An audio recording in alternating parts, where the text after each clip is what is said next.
Hold on to your butts. These are the Squashbuckler Diaries.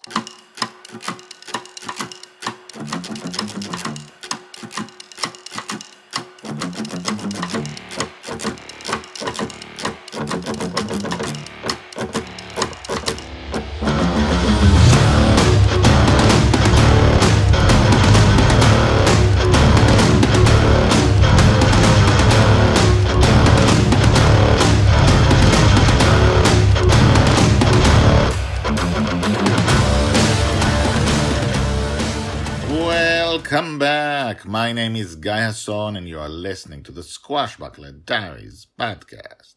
The podcast about Joy, Shelley, the girl who lives in dreams.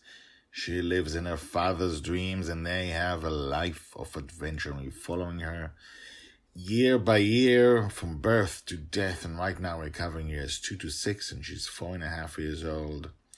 And she just, in the last episode, stole a car. Her father was an obsessed dreamer. He just wanted to buy a car. She couldn't understand why, because they already have a flying ship. So why would they need a car? And she's been flying the flying ship for 2 years now. So, which we've also covered in this podcast, how she got to start driving the thing, to helming the thing. So anyway, she stole a car. So what do? She's actually in the dream. She's growing up in the dream. She can be hurt. Her father can't be hurt. He's a dreamer. Anything he wants, almost, can happen. But he doesn't know that completely. It's his subconscious. He doesn't know he's in the dream. And he's raising her there. So what would he do? What would you do if your kid stole a car? Your 4.5 kid stole a car in the dream. Let's listen. Episode 133, The Car, Part 2, Driving Blind. Joy's age 4.5, told by the Red Dragon. Within seconds, after 4.5-year-old Dragon Little stole the car from the auto dealership, Dragon Father was wearing a jetpack and flying after her. He caught up with her and screamed at the window, "Joy, stop the car!" She looked up at him. "No!" She could not see above the window. Her leg was on the gas, the tip of her behind was on the tip of the seat, and her hands were holding the steering wheel. She has been able to helm Bonny's revenge for 2 years now, but in this case, she could not see in front of her. "You're stealing a car, that's not right." "I'm bored, we don't need a car." Dragonfather looked forward and saw she was heading towards a sign. "Oh my God," he muttered. A blast gun appeared strapped to his elbow. He aimed it at the sign and it exploded just a second before Dragon Little drove through the rubble. "Joy, a tree!" Dragonfather blasted the tree just as she steered left, almost running into a building. "Right, don't tell her." Dragonfather flew above her now, blasting trees, homes, cars, buses, all empty of people, just as Dragon Little drove past them. After a few minutes, a big blade appeared in his left hand. "That's enough," he said to himself. He cut off a square piece of the car's roof. Dragon Little looked up at him. "Dad!" He landed on the driving seat, picked her up. "Dad!" Moved her to the seat next to his and sat down in the driver's seat even as the jetpack, the blast weapon, and the blade disappeared. "All right then." He hit the brakes and the car stopped. He looked at Dragon Little, angry. "We don't steal, got it? No matter how bored you are, we do not steal." She looked at him in defiance, but then lowered her gaze. "Okay." A dragon-sized monster was rising from the ground next to the dealership. He sighed. "I knew it. We're going to pay for that." He sighed again and looked at Dragon Little. "Looks like you're going to get an adventure after all." Her face lit up with joy. He hit the gas and the car started moving again.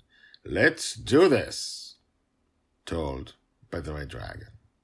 Hashtags Joy, Justin, learning to drive.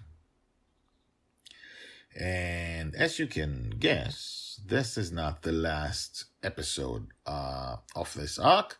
We're going to see what happens next with the monster in the episode called Yeehaw!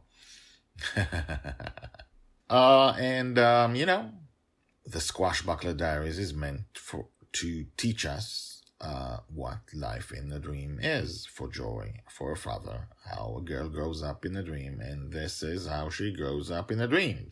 This is how she learns not to steal, but also this is a girl that can steal cars and just drive, and this is a father that has to save his girl many, many times because the environment is always dangerous. And sometimes, as we saw, and as we'll see, he's not around. Sometimes he's awake.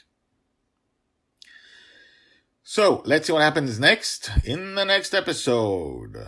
And now, the credits. The Squashbuckler Diaries are written and read by me, Guy Hasson. All the tags mentioned in this story are searchable at the website. You can find all the stories there in written form and, in fact, 150 Squashbuckler Diaries more. The Squashbuckler Diaries is the diary of Joy Shelley, the girl who lives in dreams. She'll be called the Forgotten Girl by her father. She'll be a true heroine. She'll change the world. This project shows her entire life from birth to death. Check out the website at guyhasson.com. That's GUYHASSON.com. I've been an author and a playwright for more than 30 years, and this is the first time I've used the guyhasson.com website because The Girl in the Dream is my life project. If you have questions, if you want to comment, please do. You can comment at the website or email me at guyhasson@gmail.com. That's GUYHASSON, GUYHASSON @gmail.com. The theme music is called Brass Gentleman and is created by Thomas Howardek. My name is Guy Hasson, and this is my life project.